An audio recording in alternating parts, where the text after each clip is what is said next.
Assalamualaikum warahmatullahi wabarakatuh. Saudara, di tengah pandemi global COVID-19, pemerintah di berbagai negara harus melakukan penanganan yang tepat dan terukur, termasuk Indonesia. Terutama dalam aspek keuangan negara, karena itu menjadi komponen terpenting dalam membangun stabilitas suatu negara. Untuk itu dibutuhkan penyesuaian kebijakan yang bersifat extraordinary pada postur APBN 2020. Lalu apa langkah konkret pemerintah? Yang pertama, lakukan perubahan kebijakan dalam pengelolaan keuangan negara. Setidaknya terdapat 5 poin terkait penanganan COVID-19 di bidang keuangan negara. Yang pertama, pemerintah perlu didorong untuk melakukan optimalisasi penggunaan anggaran hasil refocusing secara efisien. Misalnya, kombinasi program yang sekaligus menyasar aspek kesehatan, sosial, dan ekonomi. Yang kedua, diperlukan peraturan yang lebih detail mengenai pengelolaan bantuan dari pihak ketiga oleh pemerintah daerah. Yang ketiga, adanya big data terkait pengadaan barang dan jasa di seluruh kementerian atau lembaga, Pemda dan BLUD agar dapat menjadi dasar bagi pos audit kewajaran harga.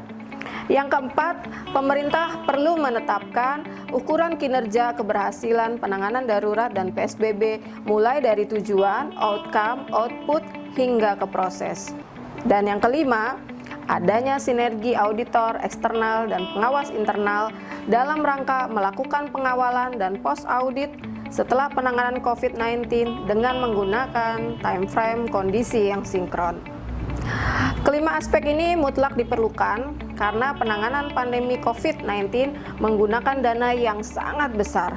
Bayangkan, pemerintah Indonesia menyiapkan tambahan anggaran 405,1 triliun rupiah untuk menahan pandemi di sektor ekonomi dan sosial.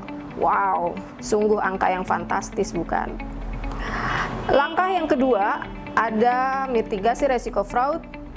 Dengan melihatnya besaran anggaran itu, pemerintah sangat perlu merancang mitigasi resiko fraud pengelolaan keuangan negara atau daerah agar terwujud keberhasilan penanganan COVID-19 dan terciptanya pengelolaan keuangan negara atau daerah yang akuntabel, transparan, dan terpenuhinya 6T.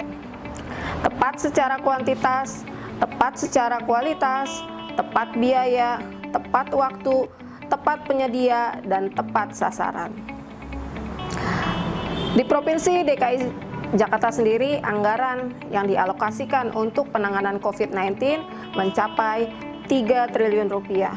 Ini belum termasuk bantuan kemanusiaan dari masyarakat dan swasta. Muncul tantangan dalam mengelola dan mengalokasikan dana sebesar itu, terutama terkait proses pengadaan barang dan jasa.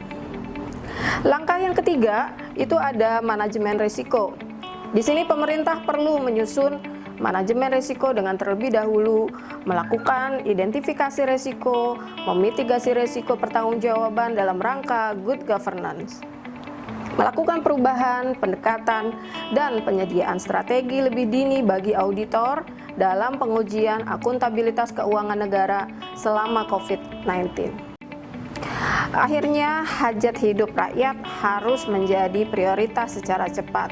Jangan sampai rakyat menjerit karena birokrasi yang berbelit-belit. Sahabat Nusantaraku, manusia hanya pandai berbuat.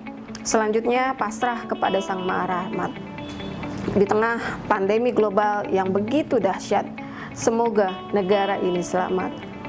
Pemangku negara bekerja cermat, rakyat semakin terpikat karena pemimpinnya menjaga amanat. Mereka tidak terbius dorongan syahwat, menahan diri untuk tidak khianat, karena akan mendatangkan murka Tuhan yang maha dahsyat. Selamat berjuang, wahai yang memimpin rakyat. Secepat mungkin corona tamat. Amin.